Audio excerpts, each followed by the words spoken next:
Patrick Doherty was headed to Wapsonanock Mountain for a hike. It was raining, but Patrick didn't mind the rain. He actually quite liked walking in the rain. He was married and had 2 kids, which meant that sometimes he needed the peace and quiet, and hiking is what he did. He was passing by a pile of trash not far from Skyline Drive when he notices something weird looking lying on top of the pile. It looked like a really wide mannequin, but he couldn't quite make it out. He was pretty sure it was just a mannequin. What else could it be? But out of curiosity, he decided to check it out and got a little closer. It wasn't a mannequin. He rushed back and called Logan Township Police and asked for help. 2 officers met with him just down the road at the Buckhorn Inn. Patrick led them back to where he'd spotted the body, and it was confirmed. It was a body. It was the body of Betty Jean Shade, a local girl.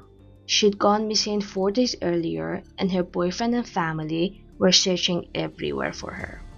Betty Jean Shade was a very sweet, very quiet, and very polite girl. Having graduated from high school in 1974, she earned money by babysitting for a city family.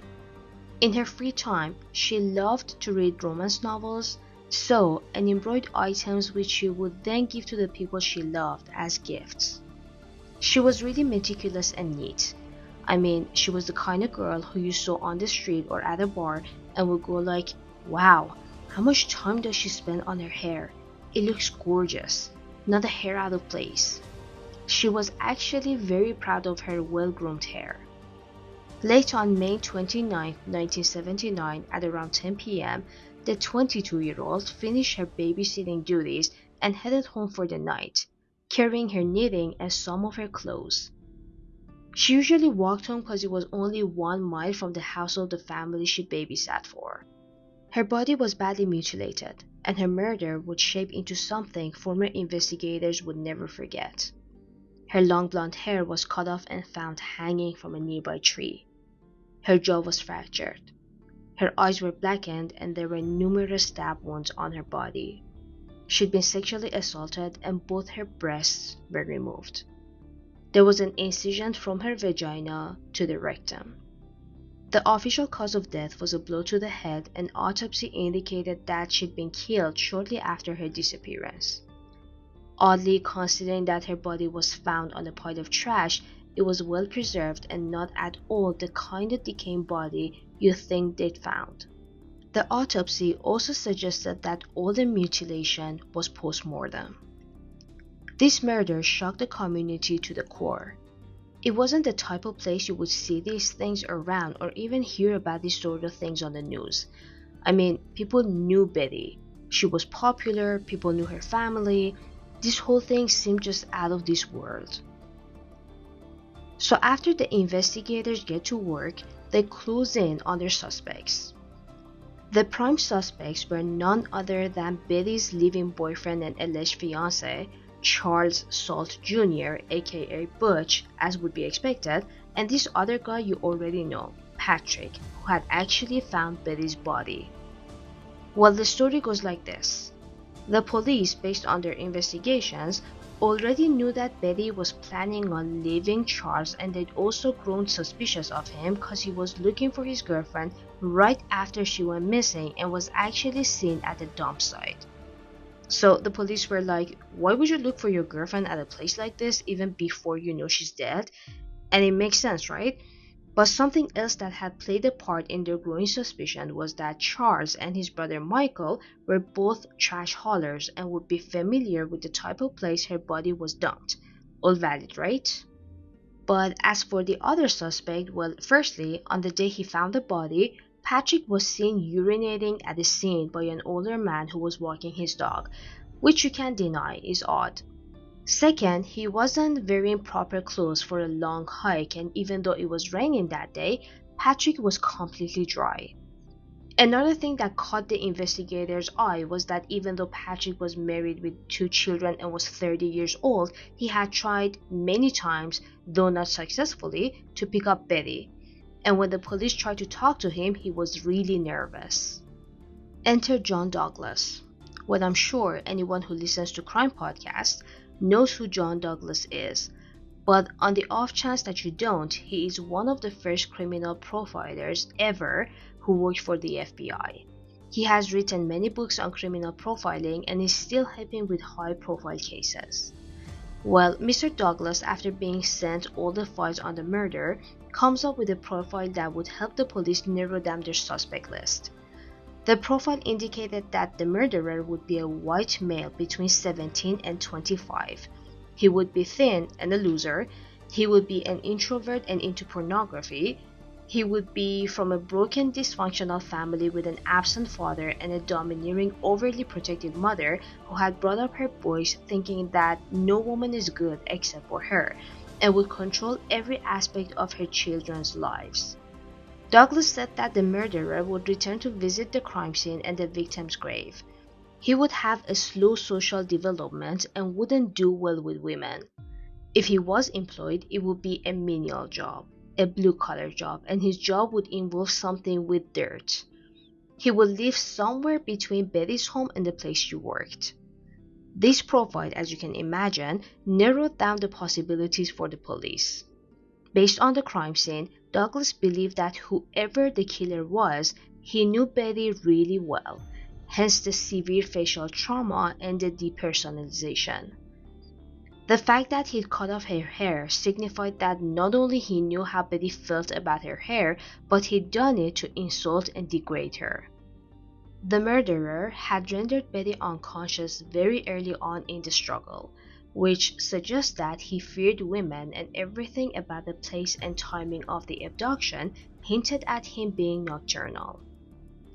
So based on the profile, Douglas and the investigators felt like something was off with Patrick even though he looked real good as a suspect. He lived 4 blocks away from Betty and had provided the typical excuse that he was afraid to report the body because he thought he'd be pinned for the murder, which is what criminals usually do when they want to insert themselves in the investigation but want to deflect suspicion at the same time. He also looked strong enough to kill and dispose of the body by himself. He was antisocial and had no alibi for the night of the murder. What made them cut him off their list was the fact that Patrick was married and lived with his wife, and Douglas believed that if this murder had taken place by the hands of a married man, there would be more sadistic rage evident on the body. He would take his time and torture her before death, not mutilate her afterwards. As for Charles, the boyfriend, well, he was looking better and better to the police. Charles came from a tragic background. His parents had split when he was just a baby, and his mother was so domineering and overbearing that she was in control of both her sons' lives to the maximum. And yes, there is a brother, remember this. He'd had only 2 sexual encounters in his entire life, and both were with older women who had mercilessly made fun of him because he couldn't get it up. He said about Betty's funeral that he wanted to dig up her coffin and crawl in next to her and never come out again, and had cried non-stop. Add to this the fact that, as I said before, he and his brother both worked as trash haulers, menial jobs which would have meant they were nocturnal. But he wasn't big enough to get rid of the body by himself. He wasn't much bigger than Betty. Plus, there was semen found in Betty's vagina, and the police already knew that Charles had trouble with getting it up. He would most probably be the kind of killer who would masturbate had he been the murderer, but semen in the vagina means rape, and he couldn't have raped her. And here's where his brother comes in. Apparently, Michael, his brother, had previously been in a mental institution, and on the night of the murder, his wife was at the hospital giving birth to their child, which would have been a major stressor for him. Plus, pregnancy means that he hadn't had the chance to relieve himself, maybe for days or even weeks. Now, he could be the person who had helped Charles dispose of the body. The police had their prime suspect, but closing in on a suspect is very different from having evidence, a confession. Charles would never talk, but his sister and brother Michael would later come forward. Allegedly, on the night of May 29, 1979, Betty leaves work and heads to her own place but is picked up on the street by Charles, his brother Michael, and his sister Kathy, who was very close friends with Betty. So the couple gets into an argument over Betty wanting to leave Charles when he starts beating on her and she falls unconscious.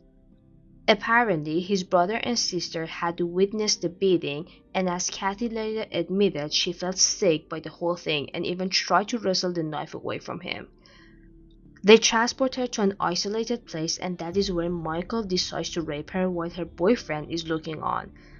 So after the rape, Charles, being unable to sexually perform and have a sexual encounter with his own girlfriend, becomes livid, and that is when he kills her with a blow to the head, disfigures her, cuts her hair, cuts off her breast, and stabs her multiple times. And then the brothers and sister dispose of the body. The timeline of the murder is actually a little confusing because different sources have different timelines. Like, some say that the mutilation of the body took place 4 days after the murder, or it's not really clear whether Michael was with Charles the whole time, because some sources say that the two brothers part ways, but then Charles calls Michael to help him to move the body. So what you heard here is kind of the gist and the best timeline we could describe. Once Michael started talking, he admitted to everything and said that his brother had kept one of Betty's breasts, which was never found. Though Michael never took the stand during the trial because he was declared unfit. Charles wept while his sister talked on the stand, admitting to everything she had witnessed on that fateful night. He was sentenced to life in prison and is still sitting in the State Correctional Institution at Huntington at the age of 64. His brother and sister received lesser sentences because of their cooperation. Please leave any theories or comments you might have for us down below. We're really interested to know what you think about this case.